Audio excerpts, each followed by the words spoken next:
and that's former Rabbitohs outside back Steve Mavin. Steve, thanks for joining us, buddy, on Higher Ground. G'day, Chris. Happy to come on, mate. Mate, okay, what's the sentiment like? What's the feeling in the club? In the last few days, it's become apparent that Adam would be leaving the club, and Coach Wayne Bennett said the same. Now we know that it's all but done that he'll be a Bronco next year. So you knew it was coming, but now it's almost official. Well, it's disappointing that we couldn't keep Reynold because he is a club legend, and unfortunately, salary cap wise, the club were forced to make this decision. But yeah, it's sad to see him go because he couldn't have done much more for this club.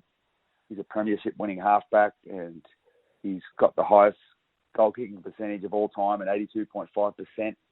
And he's won games for us. We've all got fond memories of him. Well, a couple of my favourite memories of Reynold was a game years ago when we first signed him, and we'd lost Chris Sandow, and at the time, losing Chris Sandow was drama, and we didn't think we could replace him. But then Sandow took an intercept and was running the length of the field, and Reynold chased him down and tackled him before he scored in the corner. And up until then, I was thinking, how are we going to replace Chris Sandow? But then this young Reynold comes along, and he showed that determination to run him down. So that was one of my first fond memories of him. And another one is when he scored that try at the Sydney Football Stadium. I was there that night, and I'll never forget that. And we were sitting in the box with some Rooster supporters, and he scored that magic try, and it was great fun giving the Roosters a bit of stick because they were giving it to us because the game was basically over. And that famous call when I think Warren Smith said, "You can take me now, I've seen it all." So yeah, South fans love Reynold, and there's other instances too where I think in a semi-final he scored all the points against the Dragons in 2018, kicking 3 goals and 3 field goals.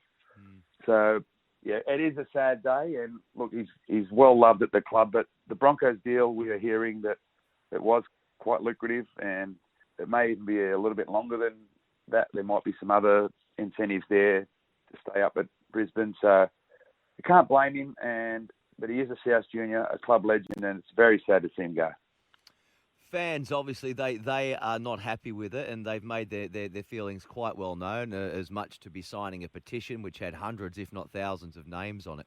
Can I ask you, Steve, I'm talking to Steve Mavin here, was it down to money or was it down to age of Adam Reynolds? There are some saying that, the reason they didn't want to keep him was to free up more money for Cody Walker.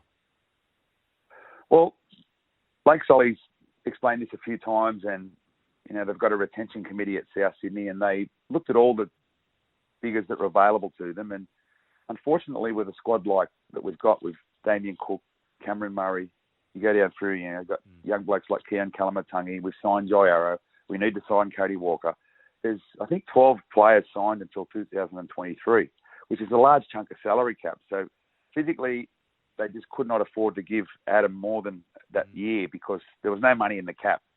It's the way the salary cap works. It's come back to bite the club. And look, maybe there is a bit of the combination of the age. He is over 30 and may only have a couple of years left in him. And we have got a little bit of depth at that position. So we've got 2 or 3 young halves for the South juniors that, if we sign Reynold for a longer deal, then that, may have stood in the way of us bringing those guys through. So, yeah, I think there's a combination of factors. There's that maybe he's towards the end of his career, where salary cap restricted, we couldn't offer that money and a little bit of depth of position. And it is devastating for the fans. And I understand what the fans are talking about. And, the way he's playing and what he's done for this club, we hope that we could have moved mountains to keep him. And I think they did offer him a year-to-year deal and a deal to coach at the club afterwards and a job at the club. But I can't blame Reynold. It's big money if this Bronco deal comes through, and you can't blame him for securing his future like that. Talking to former South player Steve Mavin, mostly about Adam Reynolds and the deal that he is about to or almost has done with Brisbane Broncos. To ease some of the Bunnies' pain, you mentioned some other younger players coming through. Are there a couple of names that we should look out for? Yeah, well, Dean Hawkins got the start last week, and it was a night to forget. We got 50 put on us, but he showed some good signs. It was the Storm they're a juggernaut at the moment. They were just flying off the line and they're not dropping the ball. I think they completed it like 93%. So we were under the pump the whole night. But so yeah, we've got young Dean Hawkins, and we just had him on our Rabbitohs Radio podcast this week. A little plug there, and we've also got a couple other guys, Troy Dargan, Blake Taff, who's just coming back from injury, and another young guy called Lachlan Ilias, who has got big raps on him as well. So, and none of those guys, there's no guarantee they're going to come through and be anywhere near the quality of Reno.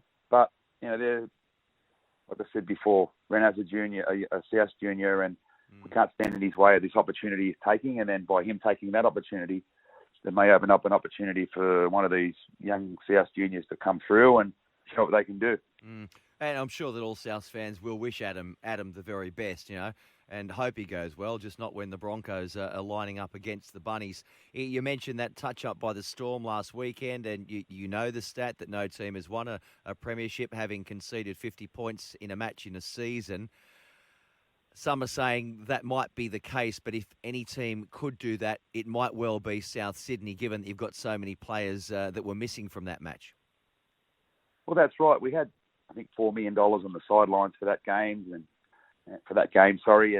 yeah, if any team can do it, I think South can. Obviously, we didn't have Reno, Latrell Mitchell, Cameron Murray's one of our best players, and so we did miss all of those guys. Campbell Graham too. Campbell Graham, like on his side, we leaked a couple of tries. So Sauce, yes, it's the Sauce too. He's a great player. So look, we've got some talent coming back, and only a few weeks ago we were humming along and hadn't lost a game, and unfortunately, we lost Latrell and a few injuries came in. But once we get them all back, and no one's there, no one's long term gone. Once we get them all back on the field, we're going to be very hard to beat, and that includes the Storm and the Panthers. Well, Adam is back this week, I believe. I think he's going to be playing up there in Magic Round, Adam Reynolds. You're playing Cronulla, and news has come out tonight that, of course, Sean Johnson, they're saying that he's done a hamstring. So he's gone. So that I don't know if you knew about that, but that will certainly count in your favour. Rabbitohs Radio, Steve. So you head up that. What are the plans for Rabbitohs Radio around Magic Round? Yeah, we do some live shows at the juniors group of clubs. We're sponsored by the juniors, and they've got a club at Kingsford, one at Maroubra and one at Malabar. And we're doing a show on Saturday before the game. If anyone's in the area, come up, say hello. We'll do a pre-game footy show. We've got former Rabbitoh Bo Falloon on as our guest, and we come back on at half-time and have a chat about the game. But, yeah, it's a big game against the Sharks. Both sides are coming off huge losses, 48-0, 50-0. Who knows what's going to happen, but I'm very confident that the Bunnies are going to bounce back on Saturday, 5:30, up at, Suncorp. We'll see. Both teams, as you say, coming off pretty heavy losses. Steve, thanks for joining us, mate, on Higher Ground. Appreciate it, and all the best for the rest of the season, and enjoy this weekend. Thanks, Chris. Anytime, mate. Thanks, mate. There he is, Steve Mavin. Good fella, isn't he? And he's always willing to jump on the phone at short notice to talk about anything in rugby league, but obviously more around his former club, South Sydney's.